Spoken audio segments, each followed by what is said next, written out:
Bueno, podemos habilitar un poquito los micrófonos, el que quiera hablar.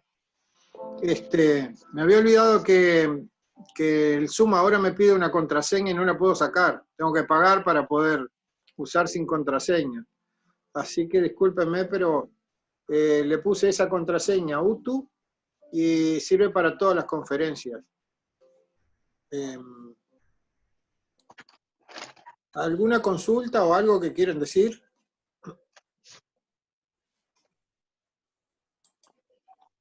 Yo no, profe.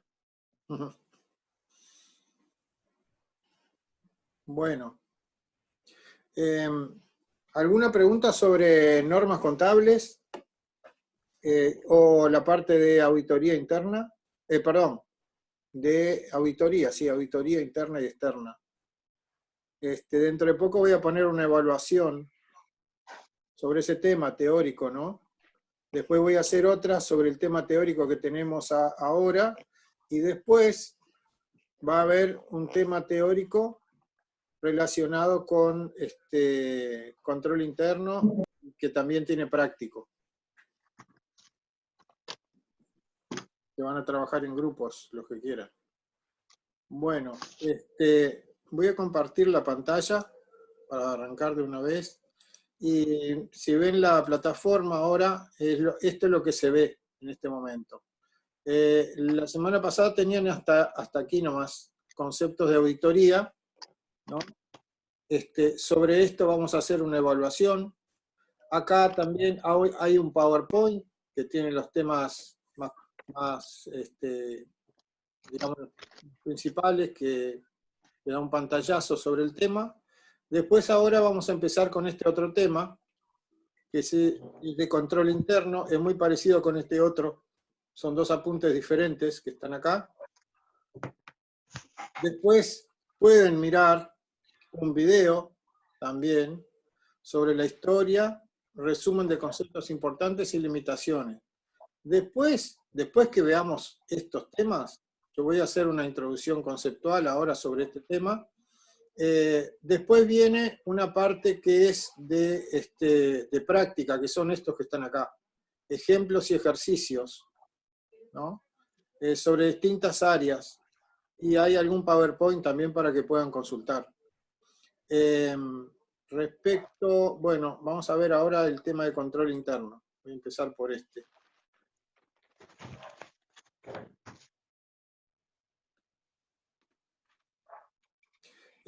Voy a ir borrando esto de acá. Y esto de acá. Bueno, ahí tienen los apuntes sobre control interno y auditoría. Control interno y auditoría están muy relacionados y tienen que ver porque el que evalúa el control interno es el auditor, tanto sea auditor interno o externo. Habíamos dicho que el auditor lo que hace es comparar la información contable y de gestión de la empresa y la compara con normas contables y también las políticas y procedimientos de la empresa, que tienen que dar una cierta razonabilidad del funcionamiento de la actividad económica y financiera de la empresa. Entonces, lo primero que tiene que hacer un auditor antes de empezar a hacer cualquier auditoría es ver cómo funcionan los sistemas de control de la empresa. ¿Para qué serviría evaluar el control interno? Después vamos a ver qué es. Pero, ¿para qué serviría evaluar el control interno? Primero, para ver cuál es el grado de confianza que se merecen. O sea, si yo tengo una confianza muy importante en que las cosas que se dicen que se hacen, y que son correctas en cuanto a que no hay, esa evaluación es adecuada para la situación.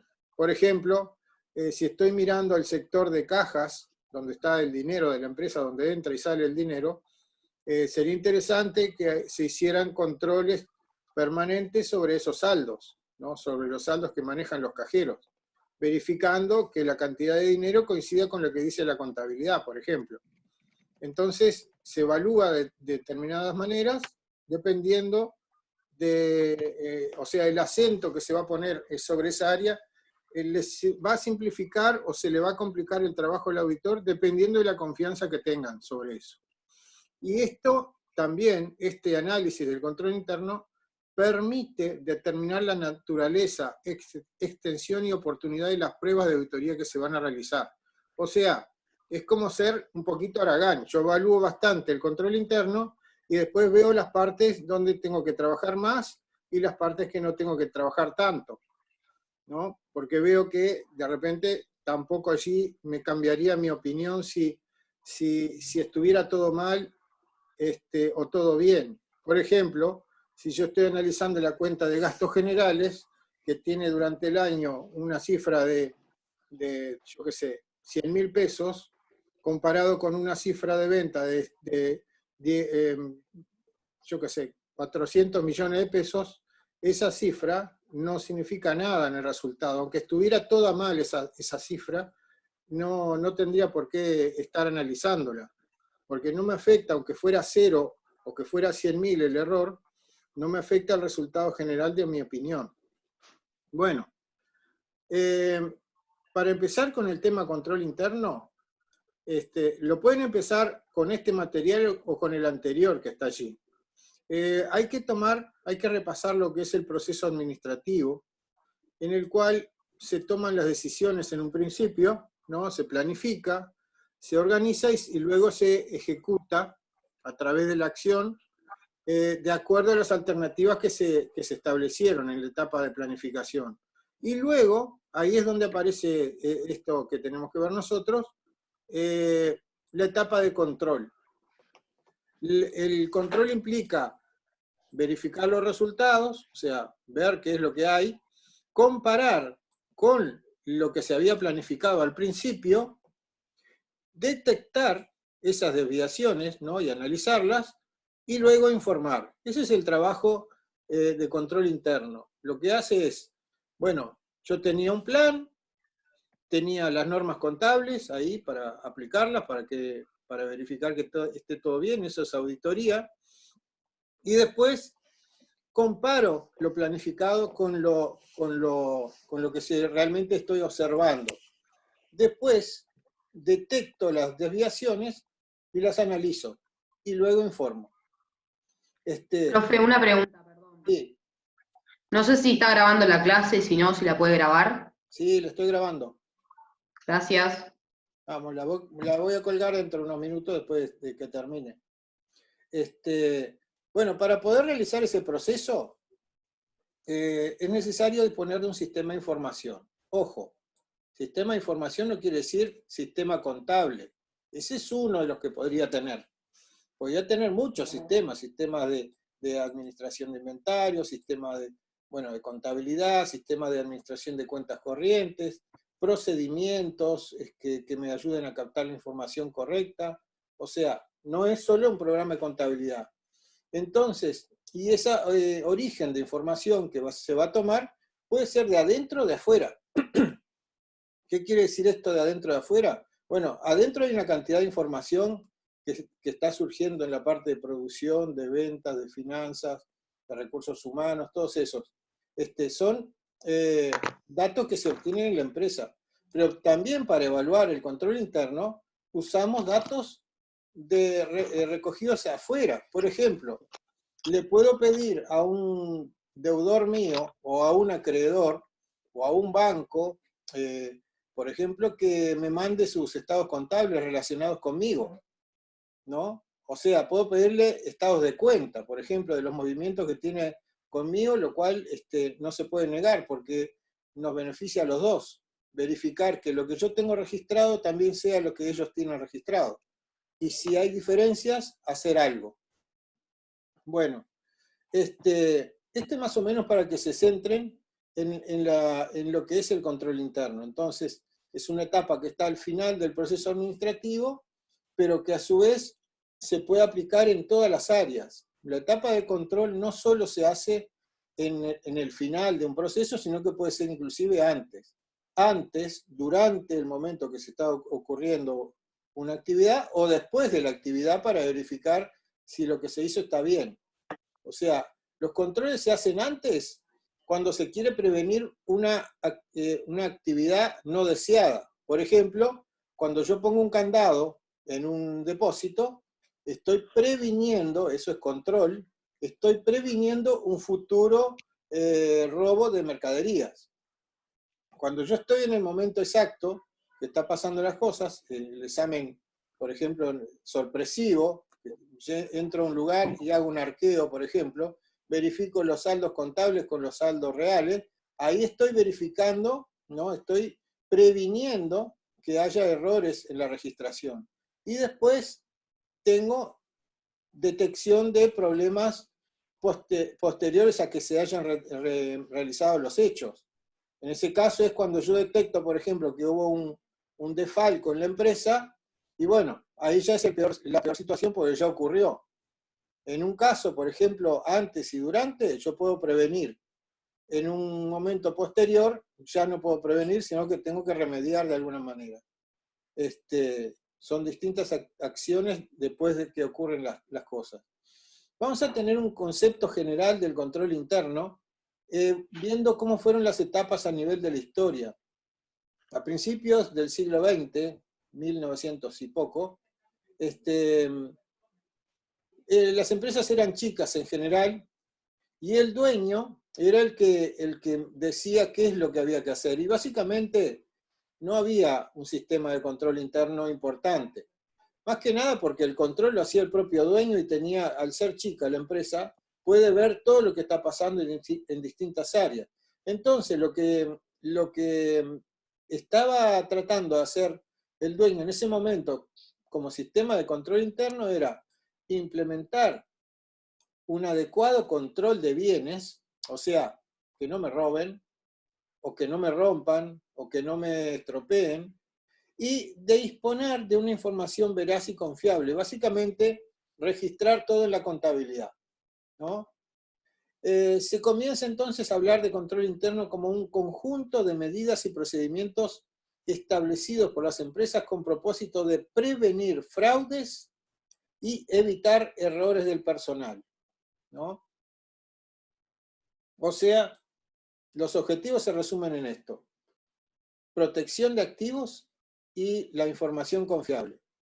Más adelante, ya estamos en la década del 70 por ahí, en el transcurso del tiempo las empresas se empiezan a tener un ambiente muy competitivo, sobre todo en el área comercial, donde empiezan a crecer mucho las empresas, y van a ver después que no solo van a crecer las empresas, sino van a transponerse a países a través de multinacionales, y después ya más todavía ya van a ser negocios mundiales. En la segunda etapa, tratan de mejorar las metas de rentabilidad y de cumplir la misión minimizando elementos adversos. Entonces acá, una definición más grande es, además de la que ya teníamos, que el control interno es un conjunto de elementos, normas y procedimientos destinados a lograr a través de una efectiva planificación, ejecución y control, el ejercicio eficiente para el logro de los fines de la organización.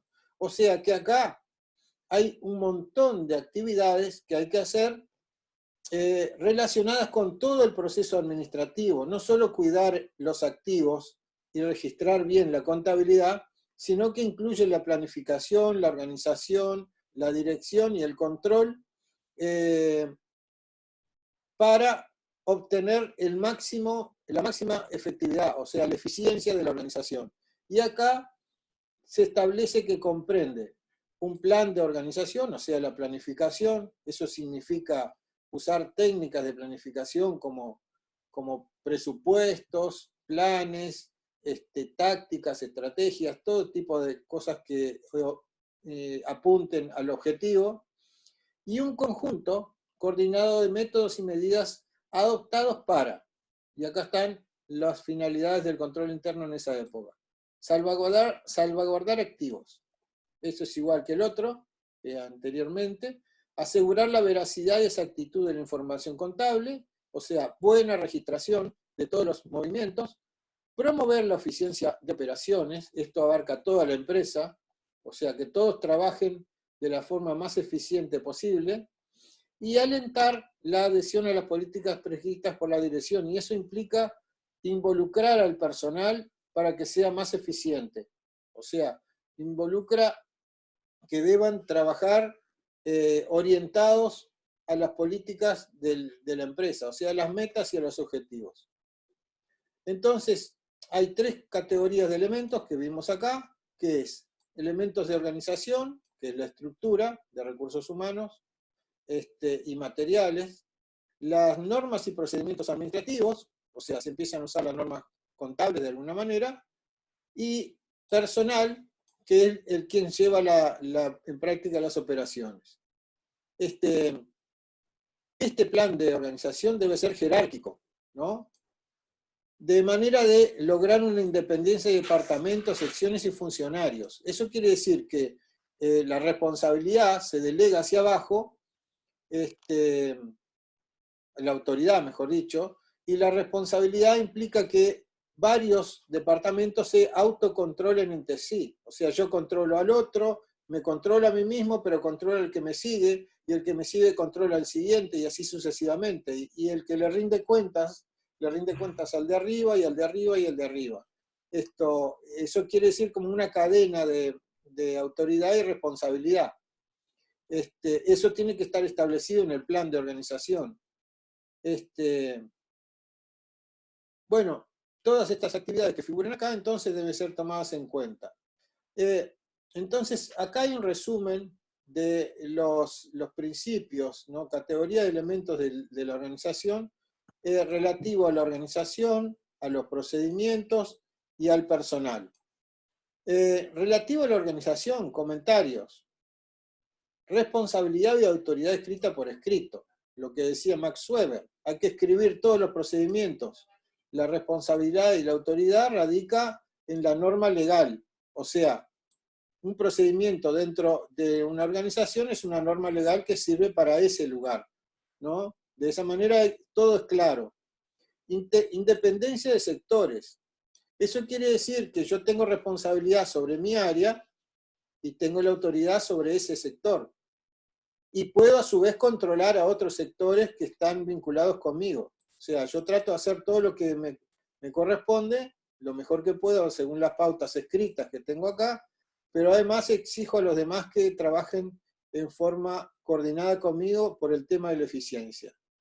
Un alcance de control adecuado. Si esto se acuerdan de primer año, y de segundo también, el alcance de control es la cantidad que un jefe puede supervisar debajo de su rango.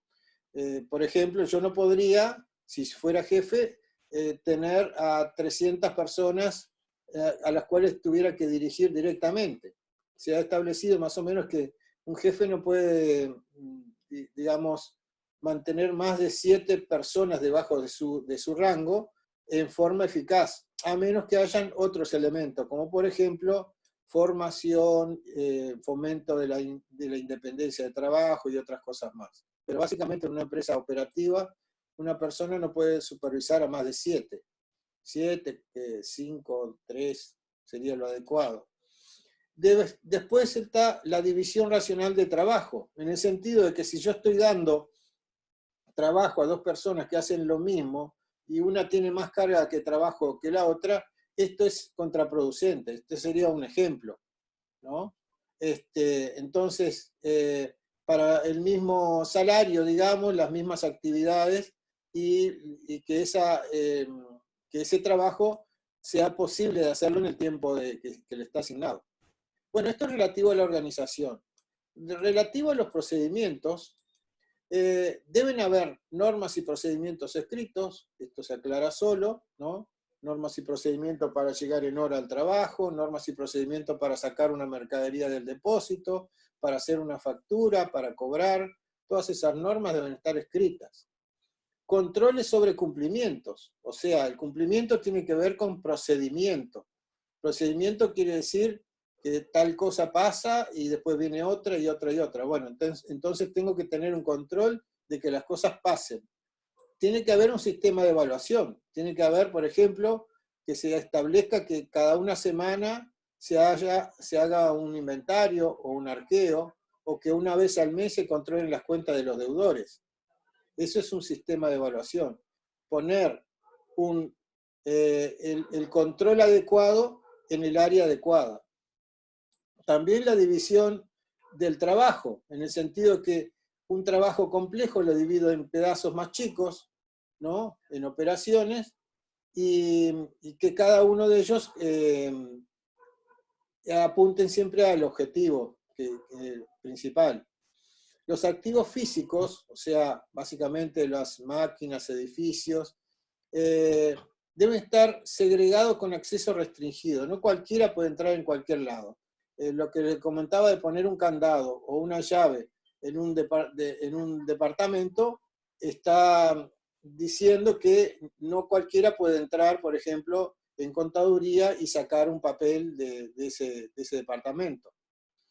O sea que los activos tienen que estar segregados, o sea, separados, y con acceso restringido. Los formularios adecuados, o sea, una adecuada organización implica, en el fondo, también tener formularios que documenten todo el proceso administrativo de manera de establecer la responsabilidad de uno que se la transfiere a otro. Por ejemplo, cuando un cajero le hace firmar un vale de caja a alguien, tendría que tener la firma del cajero, la firma del que recibe, el importe, la fecha, todo eso tiene que ser adecuado a la actividad que se está haciendo. Después, archivos adecuados y seguros. Y acá podemos hablar de archivos de documentos, pero hoy en día se habla de archivos todos digitalizados, ¿no? El cual debe estar bien custodiado, generalmente por un departamento de informática que apoya a todas las áreas, y en general la información es lo más importante de las empresas en algunos casos. También normas y procedimientos contables definidos, para cada situación tiene que tener normas y procedimientos, no solo las normas contables generales que son obligatorias, sino que dentro de las normas contables hay que elegir los criterios que más nos convienen. Por ejemplo, si estoy hablando de inventarios, estoy hablando de elegir entre FIFO, LIFO, costo promedio ponderado, costo revaluado, o sea, sistemas de evaluación diferentes. Y además establecer procedimientos contables definidos, por ejemplo, hacer un inventario para ver las diferencias cada tanto tiempo. Medidas de seguridad. Bueno, esto abarca toda la empresa, pero tiene que ver con procedimientos que tiene que ver acá, ¿no? Esas medidas de seguridad tienen que estar escritas y tienen que aplicarse. Por ejemplo, tener una caja fuerte donde se guardan los documentos importantes y el dinero, y tener una combinación y una llave que solo determinadas personas la pueden acceder. Tienen que tener planes de cuentas útiles adaptados a la realidad de la operativa de la empresa. El plan de cuentas es lo que se necesita cargar para poder registrar la contabilidad. Esto no se puede cambiar mucho, de un año al otro tiene que mantenerse, y no puede usarse uno genérico. No es lo mismo trabajar con un plan de cuentas de una empresa agropecuaria, de una estancia, por ejemplo, que en un departamento odontológico o en una farmacia. Entonces, los planes de cuentas se deben adaptar a las operativas. Los medios de registración tienen que ser adecuados, o sea, tengo que tener la posibilidad de registrarlo en forma ágil, rápida, y que me dé los resultados rápidos. Generalmente se usan, hoy en día son más prácticos los programas de gestión, entre ellos está el de contabilidad. El uso de cuentas de control, por ejemplo, para custodiar las cosas que están en garantía dentro de la empresa, o que son prestadas, o que son transitorias. Por ejemplo, el cajero le rinde cuenta de su cobranza al tesorero. Bueno, mientras el tesorero no revisa la cobranza, podía usarse una cuenta intermedia entre el proceso de que sale de caja y el que se valida en tesorería, una cuenta en proceso que sería cobranzas a depositar, por ejemplo. o podría usarse una cuenta para contabilizar los envases que son propiedad de otras personas. Por ejemplo, si yo soy un restaurante y tengo muchos envases, los envases no son propiedad de la empresa, sino que están con un costo de garantía, en realidad son de la empresa, por ejemplo, de la Coca-Cola, ¿no? No son propiedad de la persona que lo tiene, sino que es propiedad de la empresa general, y lo que hacen entre medio es una garantía de uso de los envases. Hay que devolverlo después. Después, informes eficientes. Eficiencia implica cuestiones de tiempo, de apuntar al objetivo que se quiere lograr, y que el informe esté adecuado a la circunstancia. Disculpen que voy rápido, pero quiero terminar esta partecita acá para después encarar otra. Después, las normas relativas al personal. Tiene que ver con la calidad del personal que se contrata, ¿no? Que sea capacitado y entrenado. Esa capacitación puede provenir de la propia empresa o puede venir de afuera. La empresa puede entrenar a la persona o puede contratar a alguien que los entrene a ellos. Tiene que haber una evaluación de desempeño de la actuación del empleado, al cual se le atribuyó unas determinadas actividades que tiene que cumplirlas en determinado plazo, y bueno, y que esa evaluación lo que hace es después generar lo que dice acá enseguida, políticas de promociones y remuneraciones. Si el empleado es bueno, tiene derecho a una mejor remuneración o a un premio, o también, si es muy malo, sacarlo, también despidos. También está la rotación de puestos, es una técnica de motivación de personal. Así las personas conocen cómo funciona cada una de las áreas, y también hay incompatibilidades que, por ejemplo, hay determinadas funciones que no pueden realizar determinadas cosas. Por ejemplo, un cajero nunca va a poder hacer registración contable, porque él podría arreglar los registros para retirar dinero y hacerlo desaparecer dentro de la contabilidad. O una persona que maneja el depósito no puede hacer el ingreso de las facturas en la contabilidad, no en su sistema contable, ahí sí, pero no en la contabilidad. La contabilidad debería verificar que lo que se entra en el depósito es correcto. Nos quedan 10 minutos, pero vamos bien. Bueno, en 1992, un grupo de profesionales en el área de ciencias económicas, que están en los otros apuntes que están más arriba, que lo pueden leer, varias asociaciones de profesionales en ciencias económicas hacen un informe que se llama COSO. Es un comité sobre normas operativas en Estados Unidos, que en general dijeron: para nuestros afiliados recomendamos el uso de este sistema de evaluación de control interno. Este informe COSO, que está más explicado en el otro material, lo que dice es: se define control interno como un proceso, ¿no? Una serie de etapas, efectuado por el más alto rango, por el directorio, la dirección y otros miembros destinados de la jerarquía, ¿no? Las jerarquías más altas, las que toman decisiones, destinado a proporcionar una razonable seguridad, razonable, no seguridad absoluta, sino razonable con respecto a ¿qué? A los logros de los objetivos de las siguientes categorías. ¿Ah? Y entonces dice acá cuáles son cuáles son esos objetivos en estas categorías. Eficacia y eficiencia de las operaciones. Se tiene que trabajar bien en todas las áreas. Se tienen que lograr los resultados, eficacia, y lograrlo de la mejor manera, eficiencia. En las operaciones, que en general, cuando uno habla de operaciones, habla de fábrica, pero también se puede hablar de todas las áreas de actividad, sobre todo porque hoy en día las fábricas en el mundo no son ni la tercera parte de las empresas. Cada vez hay más empresas de servicios. Segundo, confiabilidad en la elaboración de los informes contables, o sea, le da mucha importancia a la contabilidad, y el cumplimiento de leyes y regulaciones aplicables. Esto tiene que ver con multas, problemas de cierre de empresas por no cumplir las normas legales, por ejemplo, sobre medio ambiente, o discriminación, o algo por el estilo. O sea, estas tres áreas son las más importantes según este informe de 1992, que tiene 3 versiones. Vamos a ver ahora. Básicamente, las 3 versiones están en los otros apuntes, pero el control interno necesita para lograr sus objetivos 5 componentes interrelacionados.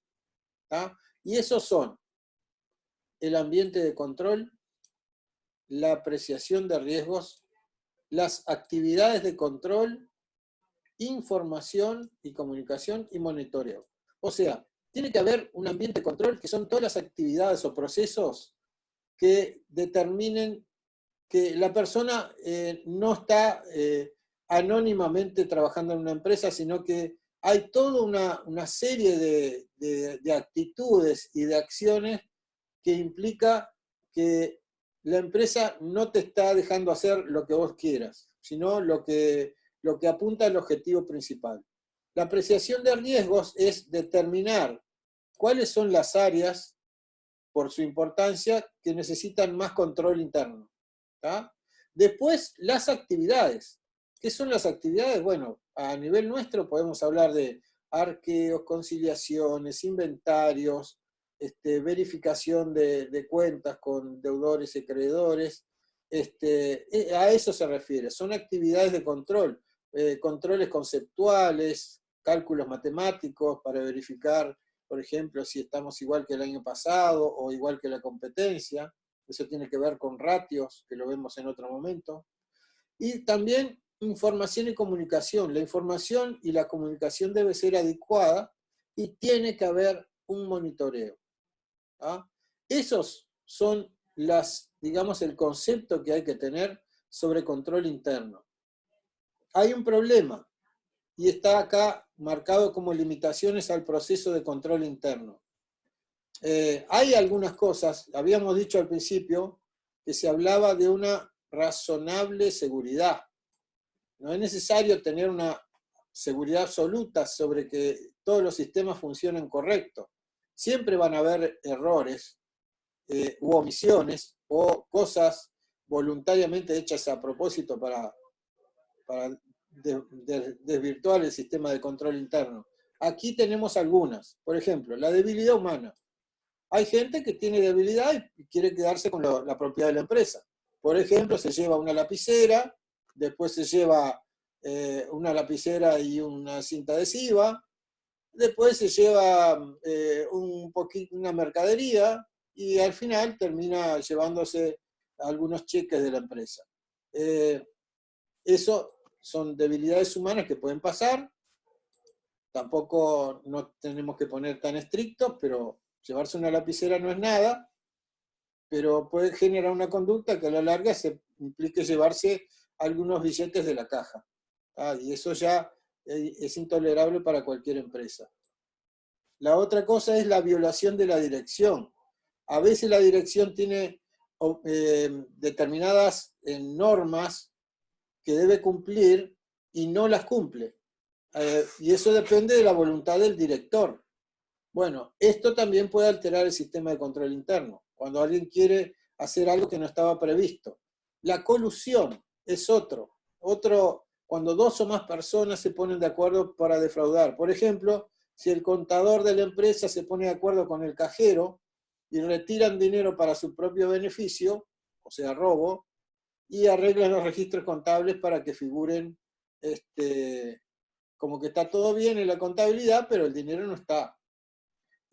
Yo he visto pasar cosas, por ejemplo, como que un contador y un cajero se construyeron su casita con este dinero, pasando la contabilidad a otra empresa en perjuicio de todos los empleados de la empresa, porque era dinero de los empleados. Después hay una relación de costo y beneficio. ¿Qué tiene que ver esto? Si a mí controlar algo me sale más caro que el beneficio que me aporta el haber controlado, por ejemplo, si tengo que contar todas las arandelas que tengo en el depósito, ¿no?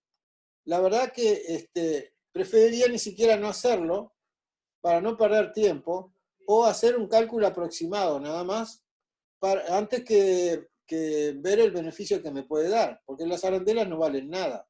Y tener 1000 arandelas o más o menos me afectan para nada en la empresa, ¿no? Entonces, si yo tengo que controlar esto, tengo que ver el beneficio. Ahora, si yo estoy controlando lingotes de oro, obviamente que cualquier costo que salga siempre va a ser superior al beneficio de que me afanen un lingote de oro. Entonces, ahí sí voy a controlar. Y bueno, y después otras de las limitaciones que pueden pasar es que hayan situaciones imprevistas. Por ejemplo, se rompieron los candados del depósito y entró gente. No sé, un caballo se desbocó y rompió la cerca y dejó salir a un montón de ganado y se desperdigaron por ahí y se perdieron. Entonces, son cosas imprevistas que ocurren en las empresas.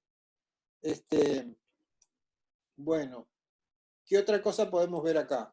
¿Qué hay a partir de esto? Este material lo tienen que leer ahora y vamos a ver, volviendo para atrás. En la próxima clase voy a seguir con control interno, ¿no? Sobre las áreas de actividad, vamos a trabajar sobre estos materiales que están acá, de repente este y este. Hay un tema acá sobre inventario, voy a trabajar sobre el tema inventarios, para dar ejemplo de en qué consiste el control interno para el auditor y para el auditor interno y externo, por ejemplo, qué es lo que se fijan, y ahí vamos a correlacionar auditoría con control interno. ¿Qué otra cosa? Bueno, a ver, volvemos a la clase. Y acá volvemos a nuestro lugar. Preguntas. A ver. ¿Qué otra cosa les parece que sería interesante saber de esto? Ya que están tan callados.